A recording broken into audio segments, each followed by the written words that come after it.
फसी साहब कराची, अस्सलाम वालेकुम। अहले सुन्नत .net पर याद फरमाने का शुक्रिया। आपका सवाल मौसूल हुआ, जवाब हाजिर। आपने पूछा कि सूरह तौबा का दूसरा नाम क्या है और सूरह तौबा का ये नाम क्यों तजवीज किया गया। सूरह तौबा के शुरू की आयात लफ्ज बरात जो कि मुशरिकीन के लिए इस्तेमाल किया गया है, इसके माना क्या है। ये क्यों कहा गया कि मुशरिकों पर एतबार न किया जाए। आपके 3 सवाल आपके जहन मेरे कि सूरह तौबा का दूसरा नाम जो है सूरह बरात भी। अब इसकी वजह क्या। सूरह तौबा इसलिए रखा गया कि अहले ईमान की तौबा कबूल होने का इसमें जिक्र है, इसलिए इसे सूरह तौबा कहते।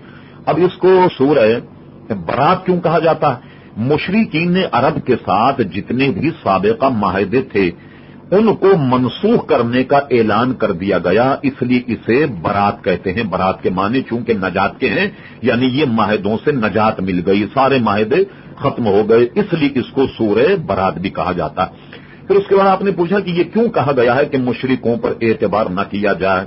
अब तो ये बहुत ही अजीब बात आपने पूछी। मुशरिकीन जो हैं ये इस्लाम और मुसलमानों के दुश्मन हैं, इसलिए उनकी न किसी राय पर एतबार किया जाएगा और न किसी उनकी बात पर एतबार किया जाएगा, इसलिए कि मुशरिकीन जो हैं वो मुसलमानों के दुश्मन हैं। फसी साहब